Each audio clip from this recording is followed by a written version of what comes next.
மீண்டும் உங்களை இந்த ஆத்ம நண்பன் 2வது சீசனில் சந்திப்பதில் மிக்க மகிழ்ச்சி. எப்போதும் போல நல்ல பாடல்கள், பயனுள்ள செய்திகள் எல்லாமே உங்களுக்காக பலரோடு இணைந்து ஆத்ம நண்பன் குழு வழங்குகிறது. கேளுங்கள், மகிழுங்கள்.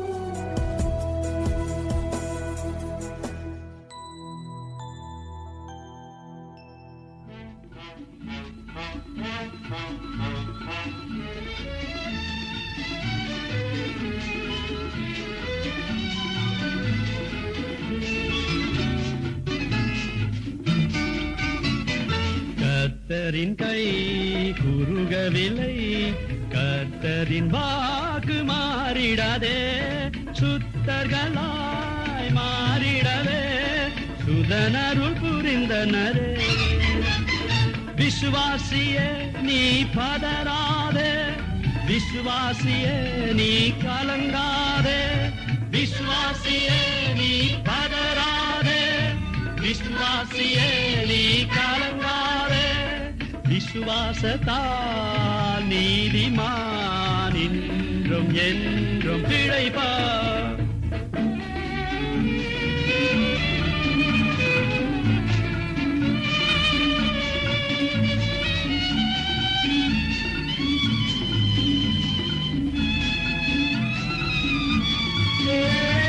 பரிசுத்த ஆவியானவரே பரிசுத்த பாதையில் நடத்திடுவார், கிருபையிலே வளர்ந்திடுவோம், வரங்களை நாடிடுவோம். விசுவாசியே நீ பதறாதே, விசுவாசியே நீ கலங்காதே, விசுவாசியே நீ பதறாதே, விசுவாசியே நீ கலங்காதே. விசுவாசத்தா நீதிமான் இன்றும் என்றும் பிழைப்பார்.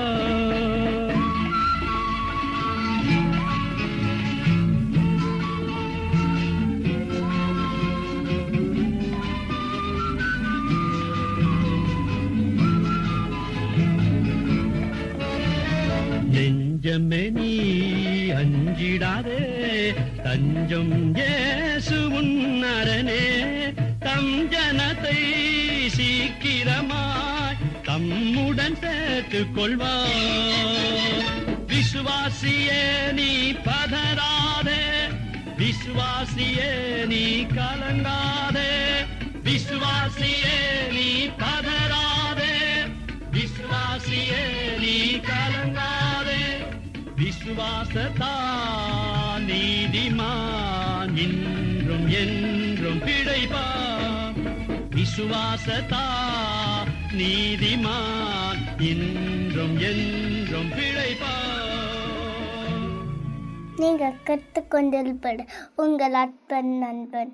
சில வேளைகளில் பிரச்சனைகள் தீர்க்கப்படாமல் நாம் பொறுமை இழந்து காணப்படுகிறோம். நாம் எவ்வளவு ஜெபித்தாலும் விடை கிடைக்காதது போல் தோன்றும். தேவனின் ஜெபத்தை கேட்கவில்லையோ என்று நாம் நினைப்பதுண்டு. அப்படியல்ல நண்பர்களே, அவர் எப்பொழுதும் நமக்கு செவி கொடுக்கிறார். அவர் மௌனமாயிருப்பது அவர் நமது ஜெபத்தை கேட்கவில்லை என்று அர்த்தமாகிவிடாது. உன் பெருமூச்சு அவரது செவியை எட்டுகிறது. அவர் உன்னை காண்கிறார், அறிந்திருக்கிறார். சரியான வேளையிலே சரியான வழியிலே உன்னை நடத்துவார். சங்கீதம் 46:10 கூறுவது போல, நீங்கள் அமர்ந்திருந்து நானே தேவன் என்று அறிந்து கொள்ளுங்கள். ஆம் நண்பர்களே, நாம் பொறுமையோடு காத்திருப்போம், அவர் நம்மை நடத்துவார்.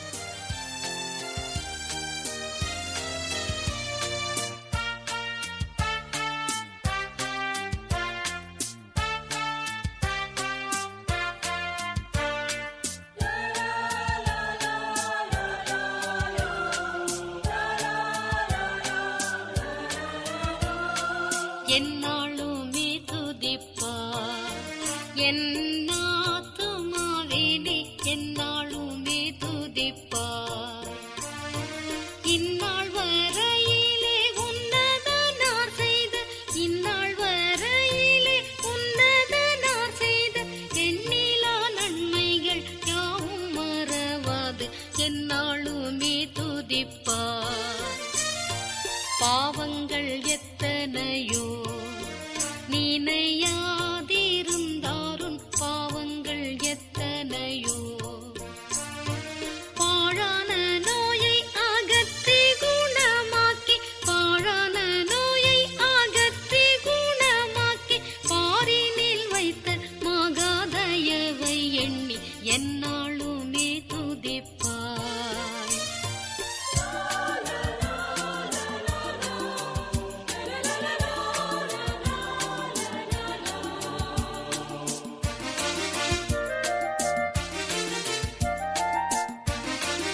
எத்தனையோ கிருபை உன் உயிர்க்கு செய்தாரே எத்தனையோ கிருபை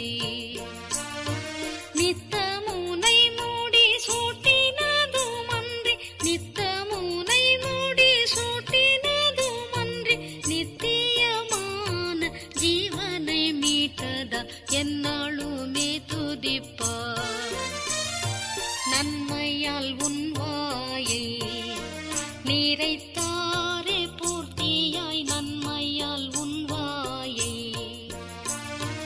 உன் வயது கழுகை போல் பாலம் கொண்டு உன் வயது கழுகை போல் பாலம் கொண்டு ஓங்கு இளமை போலாகவே செய்ததால் என்னாலுமே துதிப்பாய்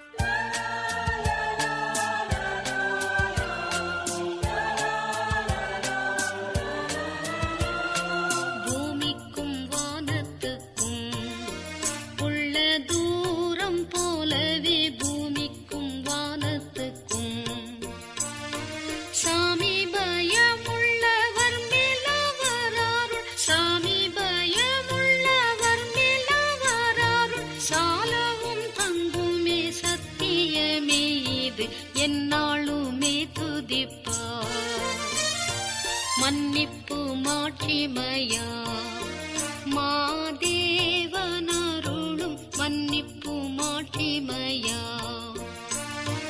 எண்ணுவாயோ கிழக்கு மேற்கிந்தூரமே எண்ணுவாயோ கிழக்கு மேற்கிந்தூரமே எண்ணில் உன் பாவம் அகன்ற தூரமே என்னாலுமே துதிப்பார்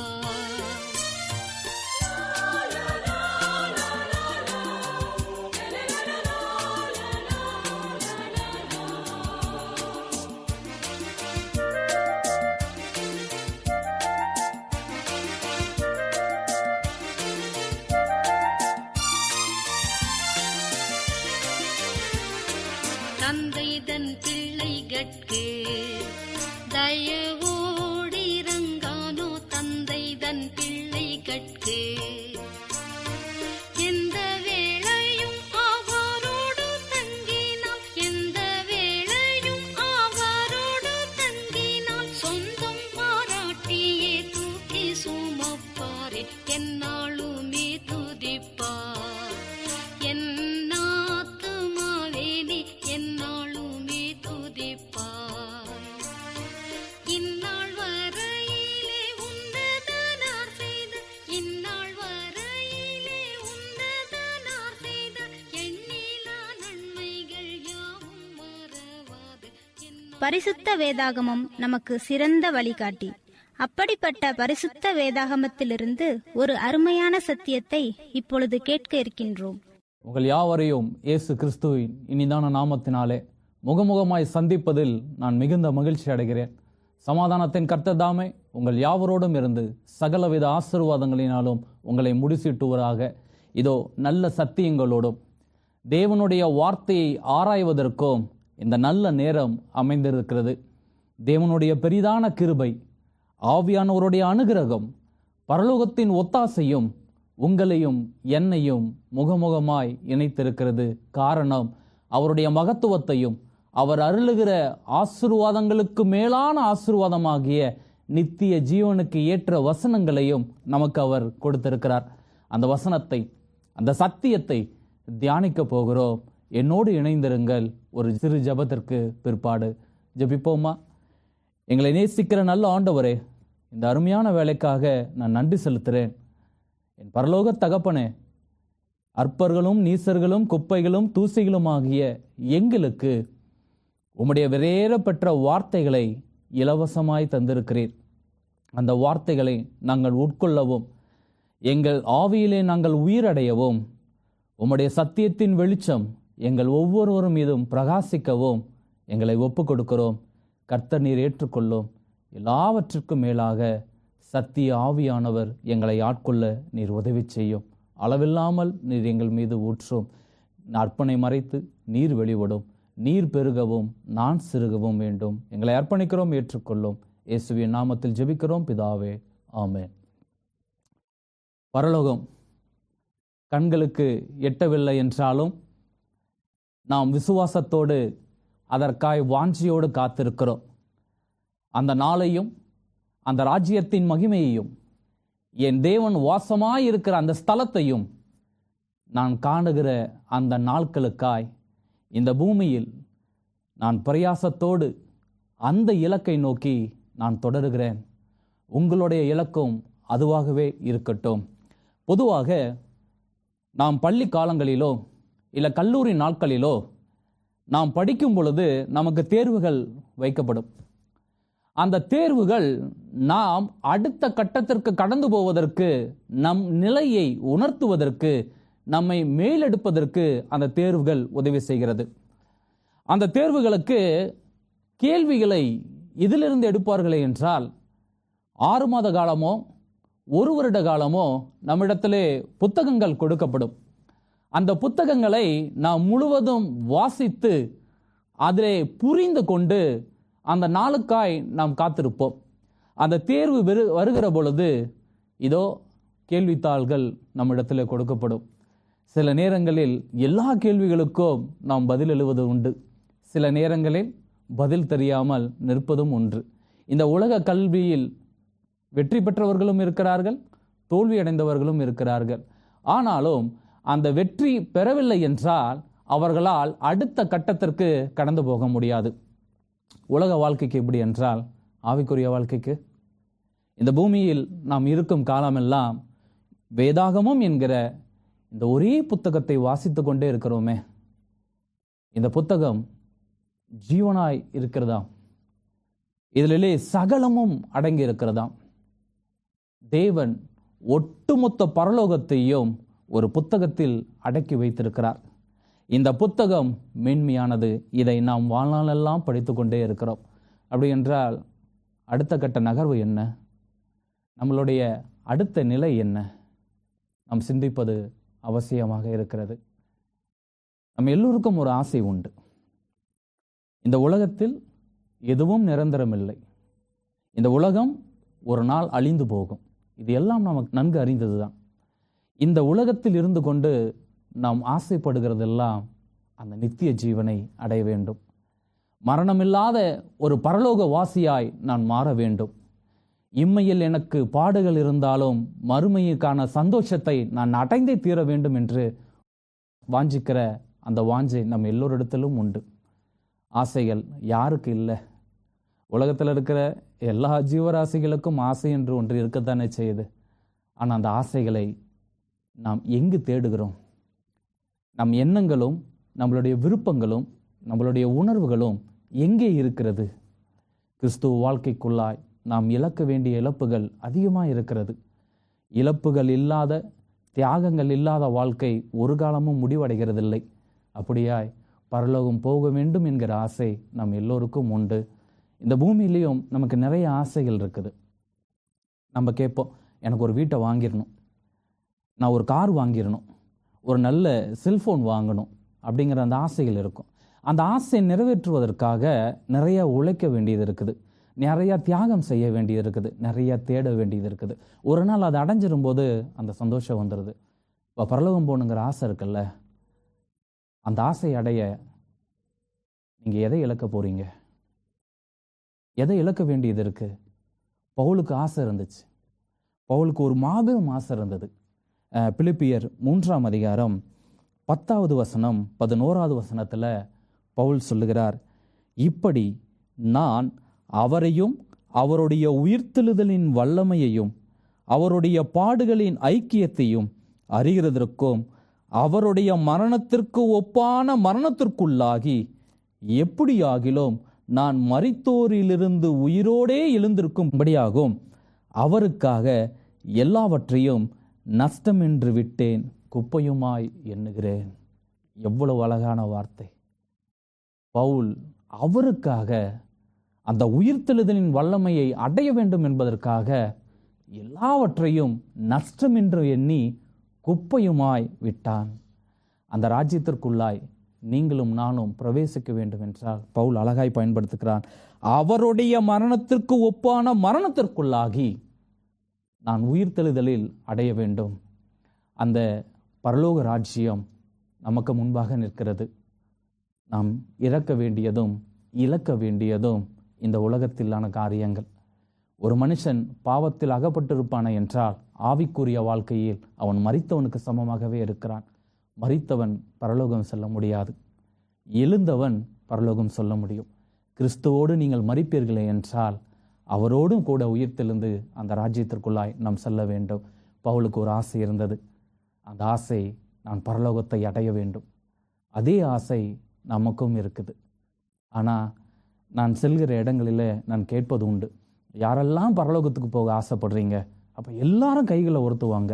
ரொம்ப சந்தோஷமாக இருக்கும், எனக்கும் ரொம்ப சந்தோஷமாக இருக்கும். அடுத்த கேள்வி, ஆண்டவர் நாளைக்கு வராரு இல்லை இப்போ வந்துட்டாருன்னா யாரெல்லாம் பரலோகம் போவீங்கன்னா கைகள் உயரதே இல்லை. ஆசை மட்டும் வைத்துக்கொண்டு அந்த ஆசையை அடைவதற்கான வாழ்க்கையும் நெறிமுறைகளையும் கிறிஸ்து நமக்கு கொடுத்து போன அடிச்சுவடுகளையும் பின்பற்ற மனதில்லாமல் நீங்கள் பரலோகம் எப்படி போக முடியும்? எப்படி போக முடியும்? இந்த உலகத்தில் மனுஷன் எல்லாவற்றையும் இழக்க தயாராக இருக்கிறான், எல்லாவற்றையும் இழக்கிறான். ஆனால் நித்தியத்திற்காக எதையும் இழக்க அவன் விரும்புகிறதில்லை. மனுஷனுக்கு நல்லா தெரியும் இந்த உலகத்தில் எதுவுமே நிரந்தரம் இல்லைன்னு. ஆனால் அவனுடைய ஆசைகளும் எதிர்பார்ப்புகளும் விருப்பங்களும் நிரந்தரமான வீடு, நிரந்தரமான வருமானம், நிரந்தரமான ஆயுள், நிரந்தரமான ஆரோக்கியம், இப்படி எல்லாவற்றையும் நிரந்தரமாய் பார்க்கிறான். அந்த நிரந்தரத்தில் அவன் எதிர்பார்க்கிற ஆசைகளில் அது ஒரு குறைவோ இல்லை நிறைவேறாமலோ போகும்போது அவன் முழுவதும் உடைந்து போகிறவனாய், தன் வாழ்க்கை குறித்த கேள்விக்குறியாய் போய், எதிர்காலத்தை குறித்த பயத்திற்குள்ளாக போய் ஒரு இடத்தில் தேங்கி நின்று விடுகிறான்.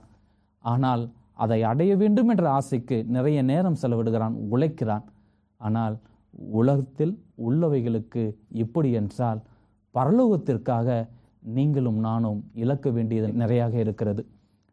நாம் அந்த ராஜ்யத்தை அடைய எதை இழக்க போகிறோம்? ஆண்டவர் வீட்டை விட்டுருங்கிறாரா? இல்லை. ஆயுசை விட்டுருங்கிறாரா? இல்லை. சின்ன சின்ன விஷயங்கள், சின்ன சின்ன விஷயங்கள். உன் கோபத்தை விட்டு உனக்கு ஆசீர்வாதத்தை தர, உன் பாவத்தை விட்டு உனக்கு மன்னிப்பை தர, உன்னுடைய பொறாமையை விற்று தாழ்மையை தர, உன் பெருமையை விற்று பரலோகத்தையே தர. இதையெல்லாம் நீங்கள் இழக்க வேண்டியது இருக்குது அந்த ஒற்றை ராஜ்யத்தை அடைவதற்கு.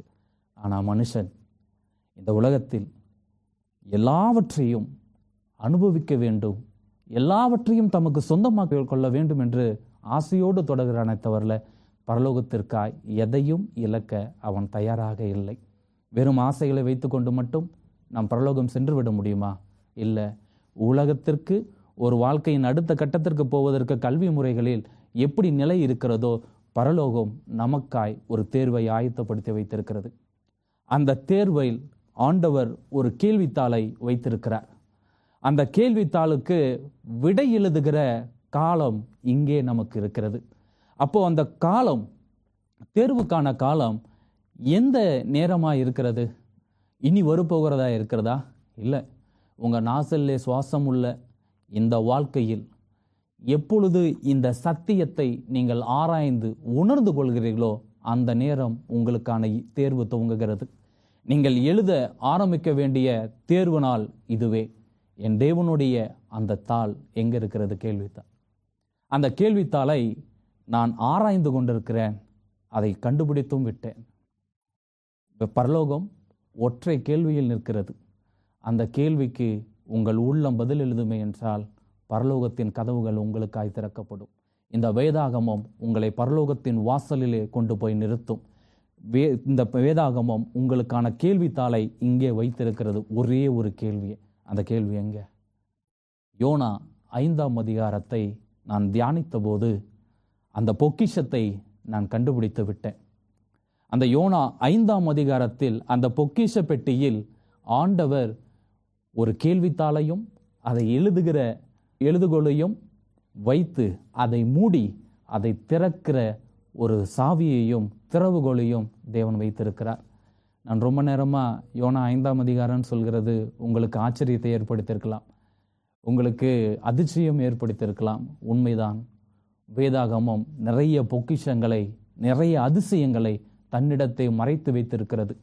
வேதாகமத்தை சிலர் ஆசீர்வாதத்திற்காக தேடுகிறார்கள், அதை கண்டடைகிறார்கள். சிலர் ஆறுதலுக்காக வேதத்தை தேடுகிறார்கள், கண்டடைகிறார்கள். ஆனால் சத்திய ஜீவ வார்த்தைகளை தேடுகிறவர்களை வேதாகமம் தேடிக்கொண்டே இருக்கிறது. எரேமியா 5ஆம் அதிகாரம் 1வது வசனம் இப்படி சொல்லுகிறது, நியாயம் செய்கிற மனுஷனை கண்டுபிடிப்பீர்களோ என்றும், சத்தியத்தை தேடுகிறவன் உண்டோ என்றும், எருசலேமின் தெருக்களில் திரிந்து பார்த்து விசாரித்து அதன் வீதிகளில் தேடுங்கள், காண்பீர்கள், ஆனால் நான் மன்னிப்பை தருகிறேன் என்று. ஆண்டவர் சத்தியத்தை தேடுவதற்கு இந்த வேதத்தை கையிலே கொடுத்திருக்கிறார். இன்னைக்கு நம்ம எதை தேடுறோம்? நம்ம வாழ்க்கை எந்த தேடுதலை நோக்கி நகர்ந்து கொண்டிருக்கிறது? உலகத்தில் உபத்திரவம் உண்டு, உலகத்தில் தேவைகள் உண்டு, நாம் இருப்பதற்கு உண்பதற்கு எல்லாவற்றுக்கும் தேவை உண்டு. இது மட்டுமே போது என்கிற வாழ்க்கை கிறிஸ்துவ வாழ்க்கையாக இருக்க முடியாத. அந்த அதிகபட்ச எய்ம் என்ன? பரலோகம் போகணும், அந்த ராஜ்யத்தை சுதந்திரித்துக் கொள்ளணும். என்னை உண்டாக்கின என் தேவனை நான் முகமுகமாய் தரிசிக்க வேண்டும். எந்த கரம் என்னை உருவாக்கினதோ, எந்த சுவாசம் எனக்கு உயிர்ப்பித்ததோ, எந்த கண்களில் எனக்கு மன்னிப்பும் இரக்கமும் கிருபையும் கிடைத்ததோ, எந்த கரங்கள் என் பாவத்தின் அடிச்சுவடுகளை சுமந்து கொண்டு சிலுவையில் தொங்கினதோ, அது எல்லாவற்றையும் நான் பார்க்க வேண்டும். பெரிய ஆசைகள் உள்ளத்தில் இருக்கிறது. அந்த ஆசைகளுக்காய் நாம் ஓட வேண்டியதும், உழைக்க வேண்டியதும், தியாகம் செய்ய வேண்டியதும், இழக்க வேண்டியதும் நிறையாக இருக்கிறது. அதை எங்கே அடைய முடியும் என்றால், தேவன் சத்தியத்தை தேடுகிறவர்களை தேடிக்கொண்டே இருக்கிறார். ஆண்டவர் சத்தியத்தை தேடுகிறவர்களை தேடிக்கொண்டே இருக்கிறார். நம்மளுடைய தேடல் என்ன? நம்மளுடைய எண்ணங்களும் சிந்தனைகளும் இந்த உலகத்தில் எதை நோக்கி நகர்ந்து கொண்டிருக்கிறது? ஆவிக்குரிய வாழ்க்கை என்று சொல்லுகிறோம், கிறிஸ்துவுக்குள்ளாய் இருக்கிறோம் என்று சொல்லுகிறோம், ஆண்டவருடைய சத்தியங்களை அன்றாடம் வாசிக்கிறோம், வேதத்தை வாசிக்கிறோம், ஜெபிக்கிறோம், தேவனிடத்தில் மன்றாடுகிறோம், எல்லாம் செய்து கொண்டே இருக்கிறோம். உங்கள் உள்ளம் உடையவில்லை என்றால், உங்கள் மனம் மாறவில்லை என்றால், நீங்கள் பரலோகத்திற்காய் உங்களுடைய அற்ப குணங்களை இழக்க தயாராகவில்லை என்றால் எப்படி பரலோகம் போக முடியும்? ஆண்டவர் சொல்லுகிற முறைமைகளை, கற்றுக் கொடுக்கிற நீதி நெறிமுறைகளை, அவர் நமக்கு வைத்து விட்டு போன அடிச்சுவடுகளை பின்பற்ற மனம் இல்லாமல் உலக சிற்றின்பங்களினாலும் அற்ப சந்தோஷத்தினாலும் கடந்து போய் கொண்டு நாளைக்கு நாளைக்கு நாளைக்கு என்று நாட்களை கடந்து கொண்டு ஆவிக்குரிய வாழ்க்கைக்கு திரும்பாமல் தொலைந்து போகிற எத்தனையோ பேர் இந்த உலகத்தில் உண்டு. எத்தனையோ பேர் இந்த உலகத்தில் உண்டு. இந்த உலகத்தில் நான் எல்லாத்தையும் தேடுகிறேன், ஆண்டவர் என்னை தேடிக்கொண்டிருக்கிறார். எதற்காகனா இந்த சத்தியத்தை கொடுப்பதற்காக நிற்கிறார். ஆசீர்வாதத்திற்காய் ஆண்டவருக்கு முன்பாக கைவிரித்து நிற்கிற மக்கள் ஆண்டவர் கொடுக்கிற சத்தியத்தை ஏற்றுக்கொள்வதற்கு எப்பொழுதும் தயக்கத்தோடவே நிற்கிறார்கள். அந்த சத்தியம் உங்களிடத்தில் வரும்போது நீங்கள் இழக்க வேண்டிய காரியங்கள் அநேகமாக இருக்கிறோம். எவன் ஒருவன் கிறிஸ்துவுக்காய் எல்லாவற்றையும் இழக்க பவுலை போலது எழும்பி நின்று, தேவரீர் என்னை என்ன செய்ய சித்தமாய் இருக்கிறீரோ என்று கேட்க பிரயாசப்படுகிறானோ, அவனுக்கு பரலோகத்தின் திறவுகோல்கள் கொடுக்கப்படுகிறது, சத்தியங்கள் கொடுக்கப்படுகிறது. அந்த வார்த்தைகளை, அந்த சத்திய பொக்கிஷத்தை நம் ஆண்டவர் கையில் வேதாகமாய் கொடுத்திருக்கிறார். உன் தேடல் எங்கே? எது இன்று உன்னுடைய தேடலோ அதுவே நாளை உன் எதிர்காலத்தை தீர்மானிக்கும். ஆவிக்குரிய வாழ்க்கையில் உன்னுடைய தேடல் சத்தியத்தின் பிரகாரமும் ஆண்டவருடைய ஜீவ வார்த்தையை தேடுவதற்காக இருந்தால் பரலோகம் உன் வாசல் படியில் வந்து நிற்கும். பரலோகம் உன் வாசல் படியில் வந்து நிற்கும். தேடுங்கள், கண்டடைவீர்கள். எதை? உலக சம்பத்துகளையா? உலக ஆஸ்திகளையா? இது எல்லாம் உங்களுக்கு தேவை என்பது ஆண்டவருக்கு நன்றாக தெரியும். முதலாவது தேவனுடைய ராஜ்யத்தையும் நீதியும் தேடுங்கள், பிறகு கூட கொடுக்கப்படும் என்று சொல்லப்படுகிறதே. எதை பிற்பாடு கொடுக்கிறேன் என்று சொல்கிறாரோ அதை முதன்மையாய் வைத்து தேடிக்கொண்டிருக்கிறோம்.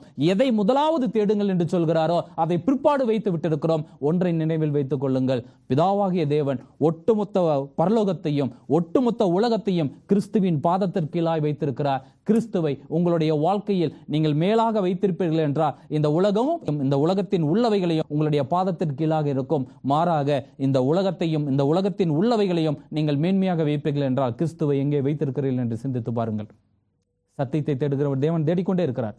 வேதாகமம் தேடிக்கொண்டே இருக்கிறது. அதை கண்டுபிடிக்கும் போது, தேவனை கண்டுபிடிக்கும் போது அந்த சத்திய கொடுக்கிற சந்தோஷம் என்ன தெரியுங்களா?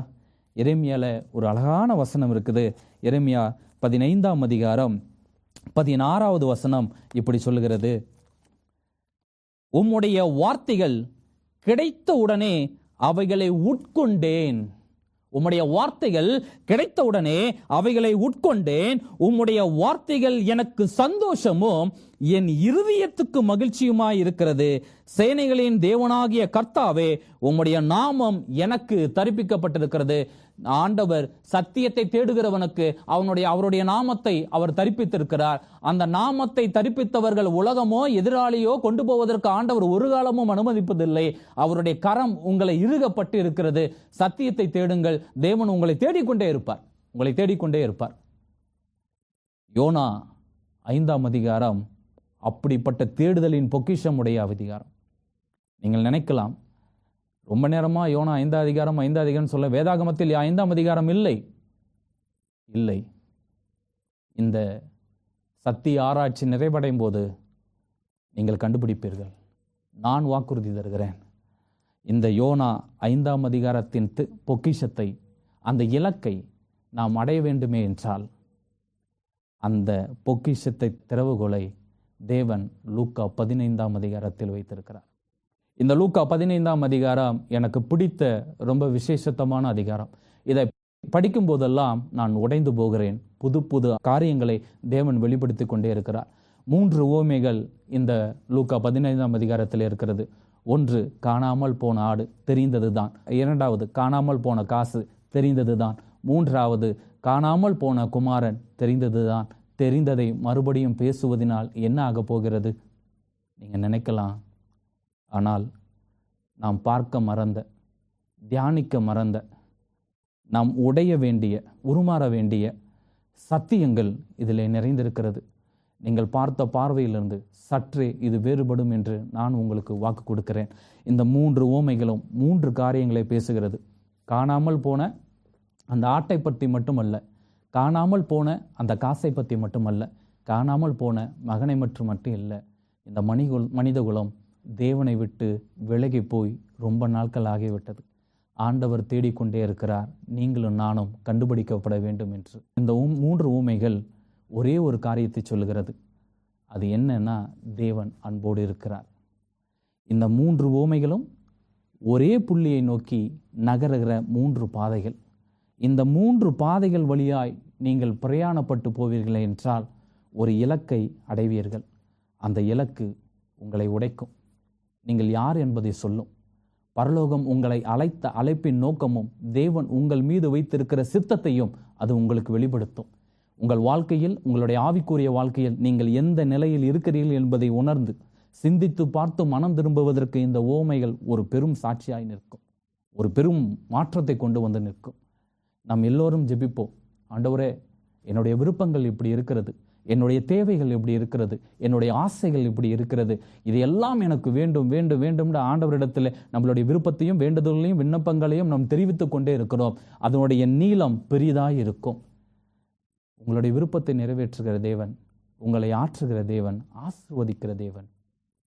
எப்பவுமே நம்ம விருப்பத்தையே அவர்கிட்ட சொல்கிறோமே, அவர்கிட்ட என்னைக்காவது, பா நான் என்னவா மாறணும்னு நினைக்கிறீங்க, நீர் என்னிடத்தில் எதிர்பார்க்கிற காரியங்கள் என்ன, உம்முடைய விருப்பம் என்னை பற்றியது என்ன, உம்முடைய சித்தம் என்னை பற்றினது என்ன கேட்டிருப்போமா? பவுலை போல, ஆண்டவரே நீர் என்ன செய்ய சித்தமாக இருக்கிறீர், என்னுடைய விருப்பத்தை எல்லாம் சொல்லிவிட்டு ஆண்டவருடைய சித்தத்தை நான் கேளாமல் போவேனே என்றால் பரலோகம் எப்படி எனக்கு சொந்தமாகும்? என் அன்பானவர்களே, இந்த ஊமையின் பிரயாணத்தில் நாம் ஒரு பெரிய நோக்கத்தை, இலக்கை நோக்கி கடந்து போகிறோம். அந்த இலக்கை கடந்து போவதற்கு தேவன் நமக்கு பெரிய ஒத்தாசை செய்ய போகிறார். நம் மனக்கண்களை திறக்கப் போகிறார். நம் சரீர கண்களை தெளிவடைய செய்ய போகிறார். இதற்கு முன்பாக இந்த அதிகாரத்தை நீங்கள் படித்திருந்தாலும், இதற்கு முன்பாக இந்த அதிகாரத்தில் உள்ள ஊமைகளை நீங்கள் கேட்டிருந்தாலும், இப்பொழுது அதன் பார்வையையும் அதனுடைய ஆழத்தையும் தேவன் உங்களுக்கு வெளிப்படுத்துவார். இந்த 3 ஊமைகளுக்குள்ளாய் நாம் பிரவேசிக்க வேண்டியது இருக்கிறது. காரணம், நாம் உடைய வேண்டும். நம் உள்ளத்திலே நாம் தொலைந்தவர்களாய் நாம் உணர்த்தப்பட்டால், கிறிஸ்துவினால் கண்டுபிடிக்கப்பட அவரை நோக்கி நகரவர்களாய் நாம் இருக்க வேண்டும். எனக்கு அன்பானவர்களே, இந்த திறவுகளை எடுத்துக்கொள்வோம். யோனா 5ஆம் அதிகாரம் என்கிற பொக்கிஷத்தை கண்டடைவதற்கு இந்த லூக்கா 15ஆம் அதிகாரம் என்கிற திறவுகோலை எடுத்துக்கொண்டு நாம் ஒரு யாத்திரையை தொடங்குவோம்.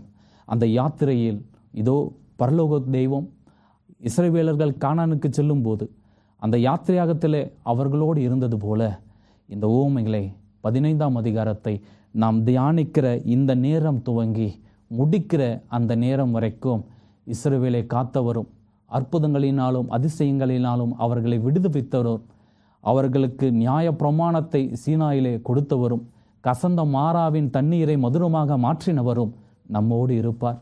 நம்மளுடைய இளைப்பாறுதலுக்குள்ளாய் பிரவேசிக்கவும் தேவ ஆவியானவருடைய அனுகிரகமும் நம்மளோடு இருந்து இந்த சத்தியத்தை ஆழமாய் அனுபவிக்கவும் தெரிந்து கொள்ளவும் உள்ளமுடைய உருமாற இந்த உவமை நமக்கு உதவி செய்யும். காத்திருந்து சேருங்கள், நீங்கள் பாக்கியவான்களாய் இருப்பீர்கள். எனக்கு அன்பானவர்களே, இந்த 3 உவமையும் 3 விதமான மனிதர்களை குறிக்கிறது. இந்த 3 மனிதர்களில் நீங்களும் நானும் எந்த நிலையில் இருக்கிறோம் என்பதை நாம் சிந்தித்து பார்க்க வேண்டியது அவசியமாக இருக்கிறது. எந்த நிலையில் இருந்தால் என்ன? ஆண்டவர் நம்மை தேடிக்கொண்டே இருக்கிறார். நாம் சீக்கிரத்தில் கண்டுபிடிக்கப்பட போகிறோம். கண்டுபிடிக்கப்பட்ட அந்த நாள் நாம் தேர்வு எழுத துவங்க போகிறோம். நிச்சயம் அதில் வெற்றி பெற ஆண்டவர் எப்பொழுதும் விருப்பம் உள்ளவராக இருக்கிறார். என் அன்பானவர்களே, இந்த உவமையை தியானிப்போம். சிந்தையில் அல்ல, பரலோகம் அருளுகிற சத்திய வார்த்தைகளை கொண்டு நாம் தியானத்திற்குள்ளாக கடந்து போவோம். இதோ இந்த உவமையை நாம் தியானிக்கும் போது ஆண்டவர் உங்களோடையும் என்னோடையும் இடைப்பட்டு இதில் மறைந்திருக்கிற மேன்மைகளை நமக்கு கற்றுத்தருவாராக. ஆவியானவர் நம்ம ஒவ்வொருவரையும் ஆட்கொள்ளட்டும். இணைந்திருங்கள். அடுத்த பிரயாணத்தில் உங்களை சந்திக்கிறேன். தேவன் உங்கள் ஒவ்வொருவரையும் ஆசீர்வதிப்பாராக. ஆமேன். ஜெபிப்போமா? எங்களை நேசிக்கிற நல்ல ஆண்டவரே, இதோ இந்த உவமையை நாங்கள் தியானிக்க போகிறோம். என் ஆண்டவருடைய கரம் எங்கள் மத்தியிலே இருந்து எங்களை முழுவதும் ஆட்கொண்டு இந்த சத்தியத்தில் எங்களுக்கு வைத்திருக்கிற உணர்வுகளையும் குணங்கள் மாற்றங்களையும் எங்களுக்கு வெளிப்படுத்த வேண்டுமாய் ஜெபிக்கிறோம். நாங்கள் காத்திருக்கிறோம். நீர் பேச இணைகிறோம். நீர் எங்களை இணைக்கும் பொழுது ஏற்றுக்கொள்ளும், வழி நடத்தும். நீங்கள் இப்போது கேட்டுக்கொண்டிருப்பது உங்கள் ஆத்தும நண்பன்.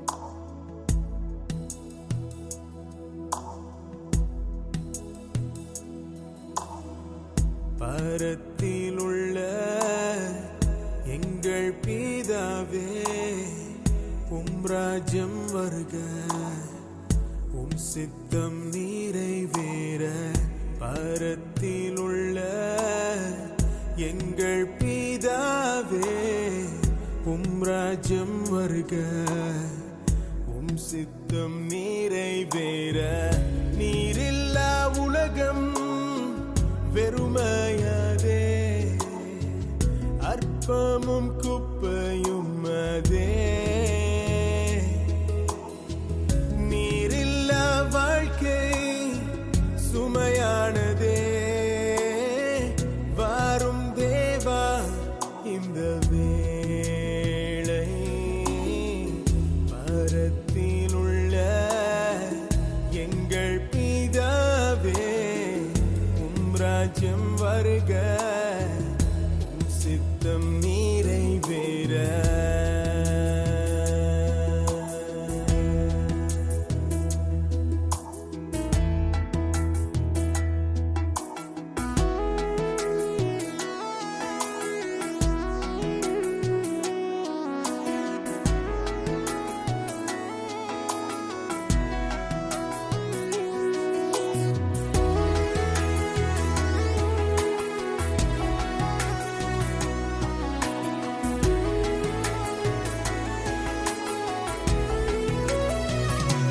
மன்னியும்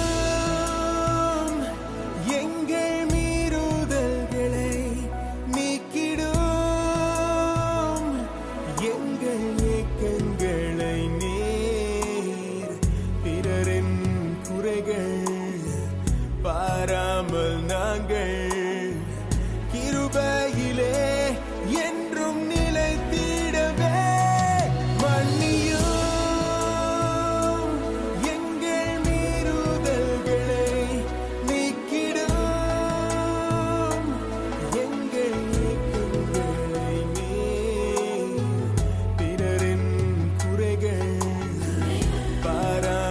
நாங்கள் கிருபையிலே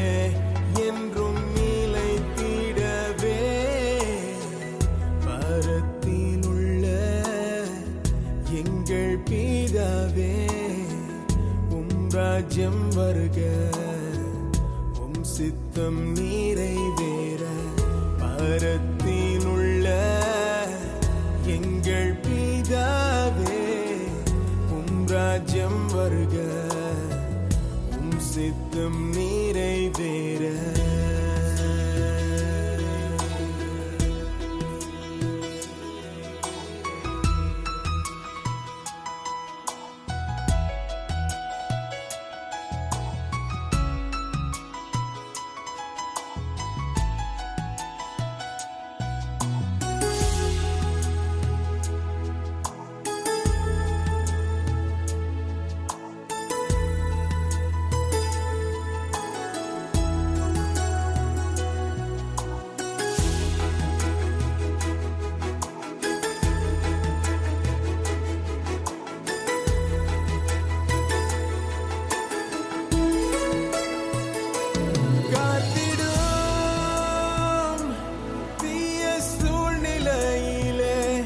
நிரப்பிடும்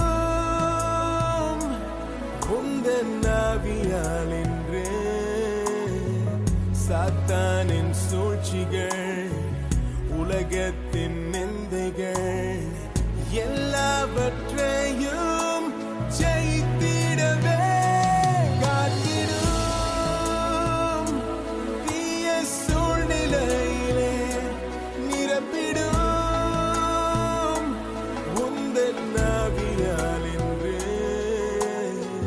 சாத்தானின் சூழ்ச்சிகள் உலகத்தின் நிந்தைகள் எல்லாவற்றையும் ஜெயித்திடவே பரத்தில் உள்ள எங்கள் பிதாவே உம் ராஜ்யம் வருக உம் சித்தம் நிறைவேற பரத்தில் உள்ள எங்கள் பிதாவே உம் ராஜ்யம் வருக உம் சித்தம் நிறைவேற நீரில்லா உலகம் வெறுமையாதே அற்பமும் குப்பையும் அதே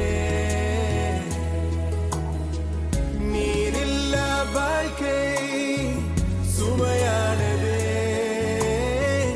வாரும் தேவா இந்த வேளை பரத்தில் உள்ள எங்கள் பிதாவே உம் ராஜ்யம் வருக உம் சித்தம் நிறைவேற பரத்தில் உள்ள எங்கள் பிதாவே உம் ராஜ்யம் வருக உம் சித்தம் நிறைவேற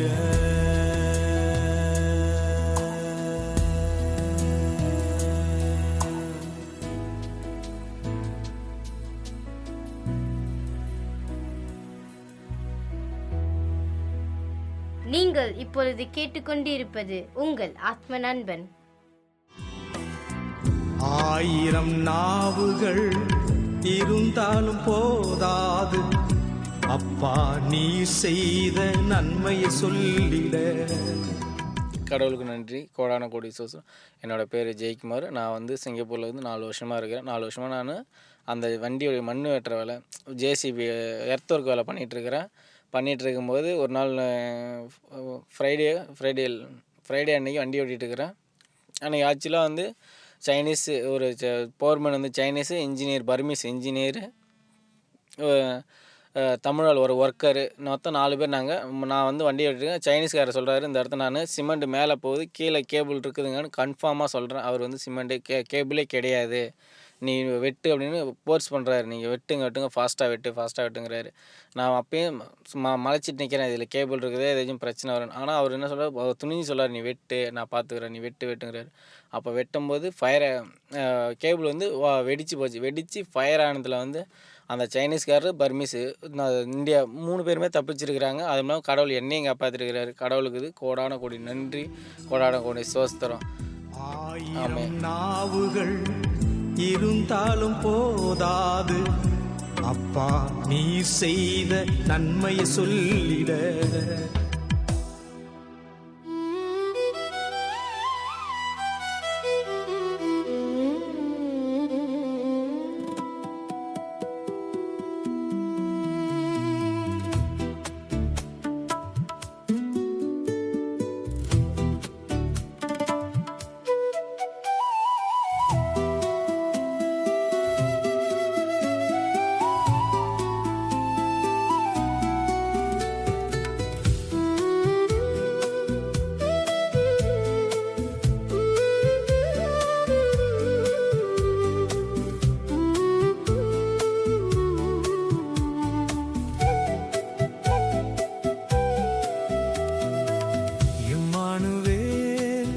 எம்மானுவேல் உன்னோடு கூட வாழ்கிறார், இரவும் பகலும் வாழ்கிறார், தெய்வம் உன்னில் என்றும் வாழ்கிறார்.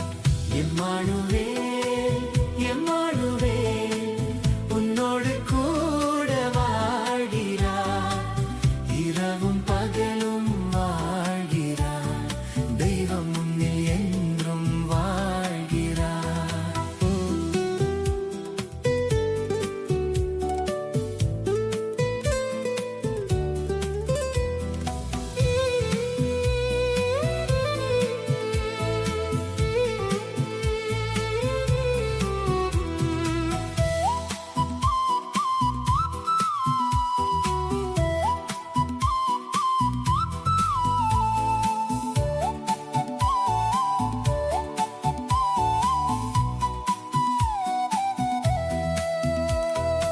ஆகாயமெங்கும் தேடாதே நீ, ஆழியும் மண்ணிலும் தேடாதே நீ, கருணையின் நாதன் அன்பு சொரூபன் என்றும் உந்தன் கூட உண்டு.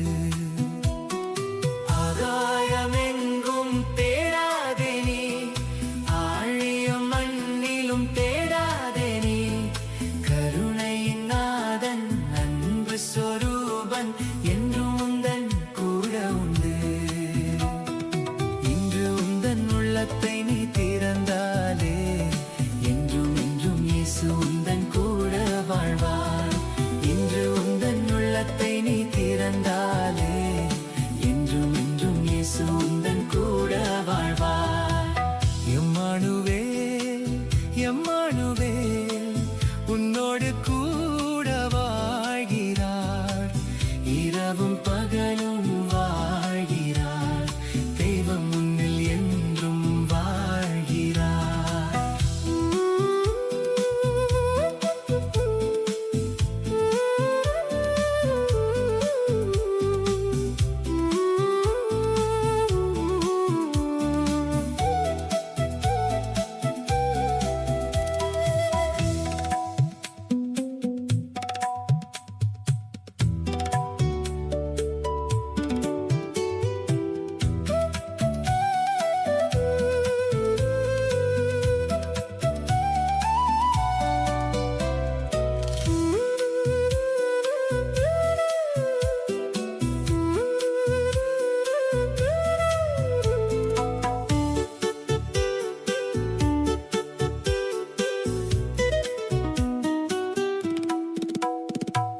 பூமியில் தனிமை என்றெண்ணாதே நீ, துயரம் ஒன்றொன்றாய் அழுது ஏங்காதே நீ, நேசனாக ஆறுதலாக தெய்வம் என்றும் கூட உண்டு. பூமியில் தனிமை என்றெண்ணாதே நீ, துயரம் ஒன்றொன்றாய் அழுது ஏங்காதே நீ, நேசனாக ஆறுதலாக தெய்வம் என்றும் கூட உண்டு.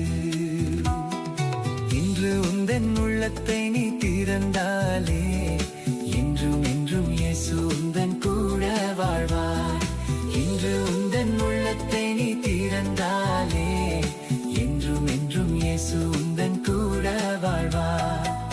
எம்மானுவேல் எம்மானுவேல் உன்னோடு கூட வாழ்கிறார், இரவும் பகலும் வாழ்கிறார், தெய்வம் உன்னில் என்றும் வாழ்கிறார்.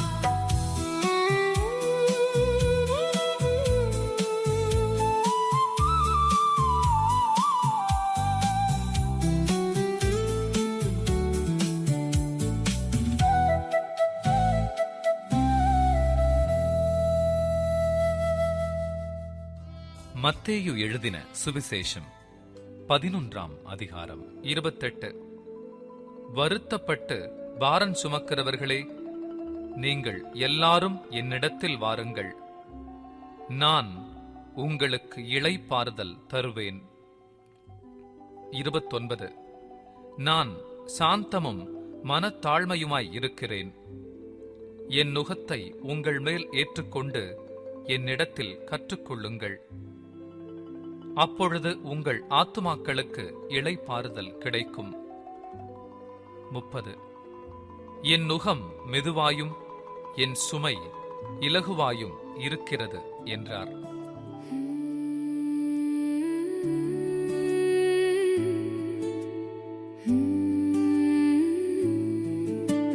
பரமண்டலங்களில் இருக்கிற எங்கள் பிதாவே, உம்முடைய நாமம் பரிசுத்தமே.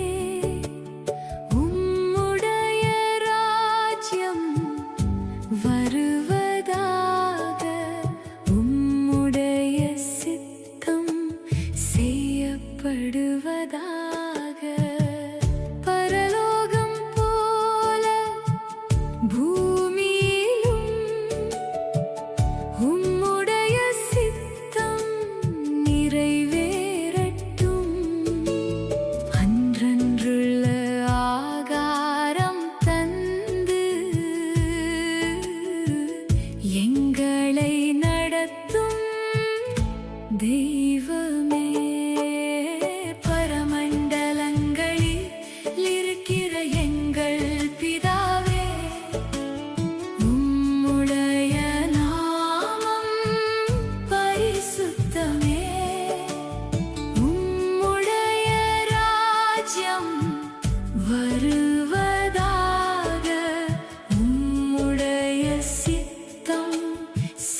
நீங்கள் கற்றுக்கொண்டிருப்பது உங்கள் அற்பன் நண்பன்.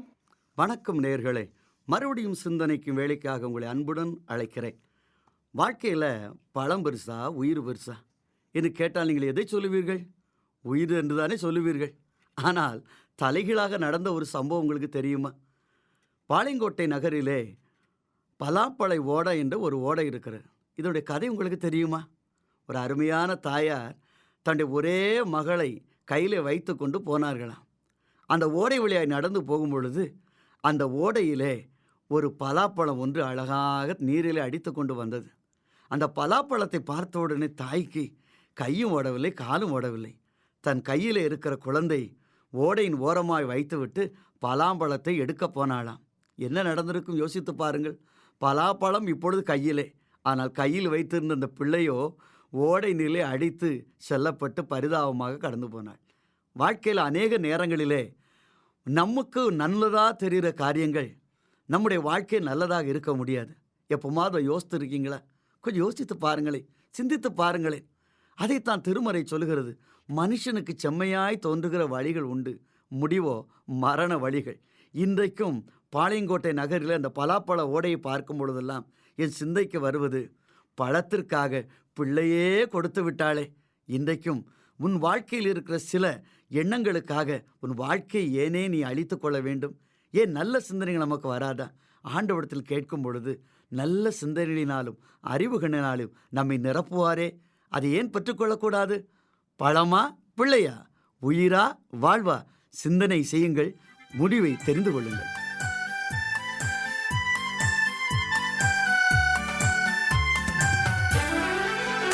எந்த காலத்திலும் எந்த நேரத்திலும் நன்றியால் உம்மை நான் துதிப்பேன்.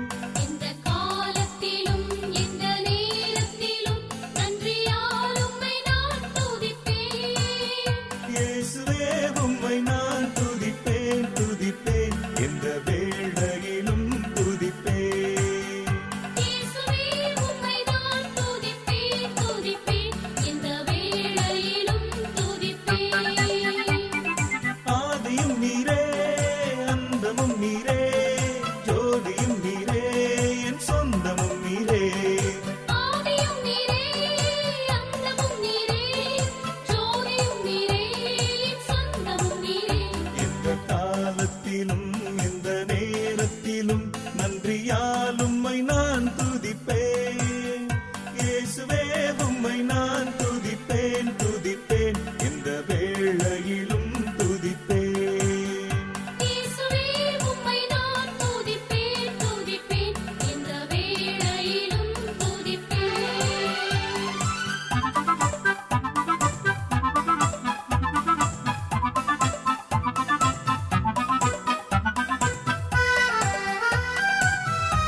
இது உங்கள் ஆத்ம நண்பன். இந்த நிகழ்ச்சி உங்களுக்காக படைக்கப்படுவதால் உங்களுடைய கருத்துகள், உங்களுடைய ஜெப விண்ணப்பங்கள், தேவைகள் வாட்ஸ்அப் மூலமாக எங்களுக்கு நீங்கள் அறிவிக்கலாம். எங்களுடைய தொலைபேசி எண் 966-36-194. மீண்டும் சொல்கிறேன், 966-36-194. நீங்கள் எங்களை இமெயில் மூலியமாகவும் தொடர்பு கொள்ளலாம். atma.nanban.yesu@gmail.com. மீண்டும் சொல்கிறேன், atma.nanban.yesu@gmail.com. இன்னொரு முக்கியமான விஷயம், உங்களுடைய சாட்சிகள். நாம் எல்லோருமே சாட்சிகளை கேட்கும்போது ஸ்திரப்படுகிறோம். ஆகையால் ரத்தன சுருக்கமாக உங்களுடைய கைபேசியில் அழகாக இந்த 1 நிமிடத்தில் உங்களுடைய சாட்சியை பதிவு செய்து எங்களுக்கு அனுப்பலாம். நன்றி.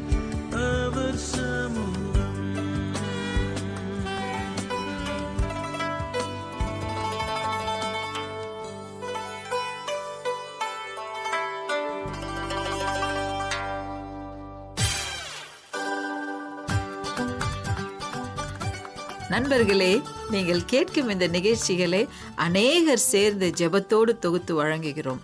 இந்த நிகழ்ச்சிகள் உங்களுக்கு மகிழ்ச்சி அளிப்பது மட்டுமின்றி உங்கள் வாழ்க்கைக்கும் பயனுள்ளதாக இருக்க வேண்டும் என்பதே எங்கள் விருப்பம்.